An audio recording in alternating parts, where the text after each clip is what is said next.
Bonjour et bienvenue sur cette nouvelle vidéo. J'espère que vous allez bien. Aujourd'hui, nous allons continuer avec le dimensionnement des lignes frigorifiques, c'est-à-dire la ligne d'aspiration, la ligne de refoulement et la ligne liquide. Donc, c'est ces trois lignes qu'on va essayer de dimensionner ici. On continue. Donc, on descend en bas et on va cliquer sur ligne frigorifique. C'est ici. Patiente, ça va venir. Donc, arrivé ici, c'est la conception. Donc, on choisit le type de réfrigérant qu'on va utiliser dans notre système de réfrigération. Donc, pour notre cas, c'est R134A, on laisse comme ça. La température de condensation, on laisse à 40, c'est bon. On va prendre des valeurs standards ici. Température d'évaporation, moins 10, c'est bon. Ici, c'est le débit massif de réfrigérant. Ici, c'est automatiquement géré. Voilà. Le logiciel va nous gérer, en tout cas, le débit massif de réfrigérant. Ça dépend en fait du réfrigérant. Si on change de réfrigérant, vous allez voir automatiquement que ça va changer. Donc, ici, c'est la puissance frigorifique. Moi, si c'est de réfrigération, la puissance frigorifique est devant ici. Donc, pour notre cas, on va laisser, ici c'est combien? 10 000, voilà, on va mettre 15 000. 15 000 kW. Donc, ça serait 15 000 watts, ça serait 15 kW, c'est bon.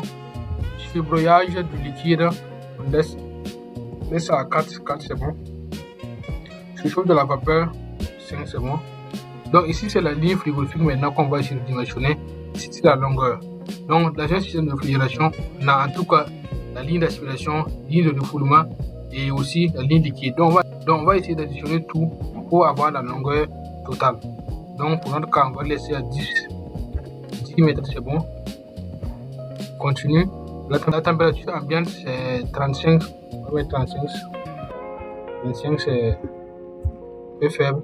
35. On descend. L'élévation du compresseur. Le compresseur est à combien de mètres de la terre, donc on laisse 2 mètres comme ça. Et la longueur équivalente. Donc ici c'est la longueur équivalente. Ça veut dire comment? On a choisi 10 mètres. Le logiciel va nous générer en fait une longueur qui sera en tout cas adaptée à notre système de réfrigération. C'est ça qu'on appelle longueur équivalente. Donc on a sélectionné 10 mètres et le logiciel nous a suggéré de prendre 12,5 mètres. Donc c'est la longueur équivalente ici. Humidité relative extérieure 50 là, %. Donc on laisse comme ça, 50% c'est l'idéal, c'est bon. Donc on descend. Ici automatiquement nous avons le dimensionnement. On a la ligne liquide qui est de 1,5 pouce. Voilà, ici c'est la section. Ici, tuyau d'aspiration 1 pouce 5/8. Ok, tuyau de décharge, ici c'est 3/4 pouce. Donc ça c'est ce que le logiciel nous a généré. Donc ici c'est l'épaisseur d'isolation. Ici on a 0,03 mm. Ici on a 10 mm. C'est ce que le logiciel nous a généré. Donc on continue. Ça c'était en fait la conception, la totale. Maintenant on va partir au niveau de l'aspiration, la ligne d'aspiration, voir ce que ça va donner. Ça c'est l'aspiration. On nous a suggéré 1 pouce 5/8. Ça c'est le logiciel qui nous a généré. Maintenant, en fonction de notre expérience dans le domaine, on peut essayer de voir ce qu'on peut, là où on peut ajuster et tout. Donc pour le cas ici, on peut essayer de sélectionner combien? 7/8. Voilà, pourquoi pas. De haute vitesse du réfrigérant, je recommande de sélectionner un diamètre supérieur. Donc je recommande de choisir un diamètre supérieur. Donc on va repartir à 1 pouce 1/8 voie. Donc c'est toujours faible. Donc on va laisser à 1 3/8. Toujours faible. Donc on laisse à 1 5/8.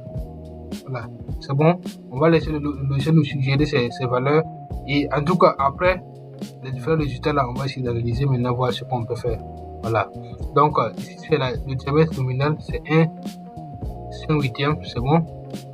La conductivité d'isolation 0,037 watts par mètre Kelvin. Ok. Épaisseur d'isolation 10 mm, pas de soucis. Coefficient de convection externe 9 watts mètre carré Kelvin. Ok, c'est bon. Maintenant on descend. La vérification des paires de charge. Ça c'est en fait en fonction du diamètre nominal et aussi de la conductivité de l'isolation. Ouais, voilà. Donc ici on a une perte de pression d'environ moins 1,93 kPa. Ok. La température d'aspiration moins 3,1 degrés Celsius. Perte de température 1,92 Kelvin.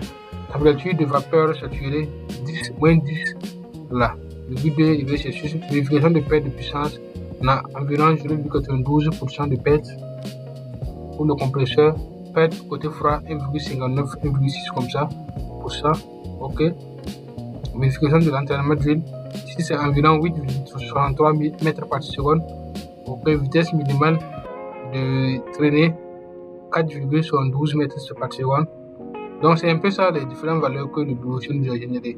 En fonction, en fait, du diamètre nominal, de la conductivité thermique, de l'isolation, le logiciel va nous générer en tout cas les puissances et aussi les paires de puissance.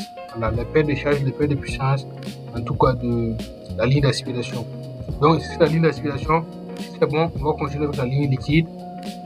On continue. Ici, le diamètre nominal, c'est 1,5 pouce. Vous voyez. Voilà, ça, c'est ce que le logiciel nous a généré. On peut essayer de changer en fonction de notre système de réfrigération. Mais j'ai suggéré de laisser le logiciel nous générer tout. Et après, maintenant, on va essayer d'analyser les résultats que le logiciel va nous générer. Voilà.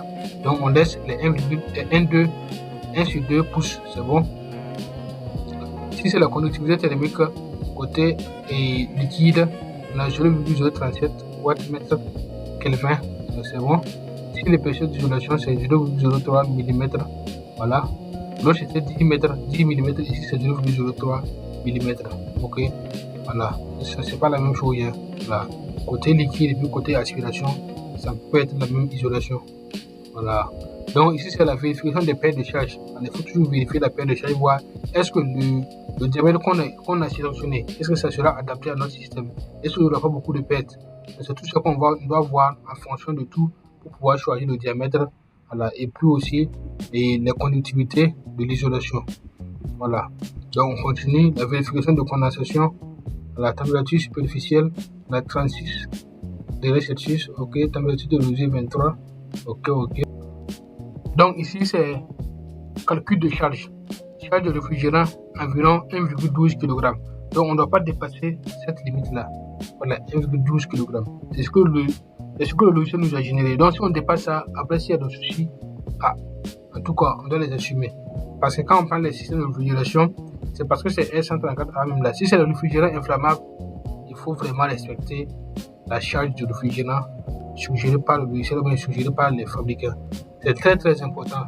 Donc, il faut vraiment les respecter pour en tout cas prévenir, garantir la sécurité des clients et aussi la sécurité même des techniciens qui vont intervenir après sur l'installation. Voilà. Je suis sorti. Ok, donc on continue. On a fini avec la ligne liquide. Ici maintenant c'est le refoulement. Voilà. Le refoulement. Diamètre nominal de refoulement 3/4 pouces. Ok. Conductivité de l'isolation 0,037 watts mètre Kelvin. Épaisseur d'isolation 0 mm. Pas besoin d'isoler ici. Ok. Vérification des paires de charge. Environ moins de 8 kPa. Température de vapeur saturée. Ok. Vitesse de réfrigérant environ 8,11 mètres par seconde. Ok. Pas mal. Vitesse minimale de traînée 1,26 mètres par seconde. Ok. Donc, je pense que c'est bon. On a un peu fait le tour. Là, donc ici, c'est comme je disais, c'est le dimensionnement des lignes frigorifiques, aspiration, liquide et refoulement. Donc, on a un peu fait le tour. On a sélectionné les diamètres nominal, voici ça. Voilà. Ici, par exemple, pour le refoulement, c'est 3/4. Ok. Liquide, c'est 1,5. Et aspiration, c'est environ 1/5 de pouce. Vous voyez. Donc, épaisseur de l'isolation, ici, c'est 10 mm. Vous allez voir qu'ici, c'est 0,03 mm. Et ici, même carrément, on a combien d'isolation? 0 mm. Donc, je dis c'est bon. On va répartir au niveau de conception, voir. Ou peut-être imprimer. Donc, on a un peu fait le tour de la conception de la ligne d'aspiration liquide et de refoulement. Donc, nous sommes à la fin de cette vidéo. Merci de l'avoir regardé et à très bientôt pour d'autres vidéos.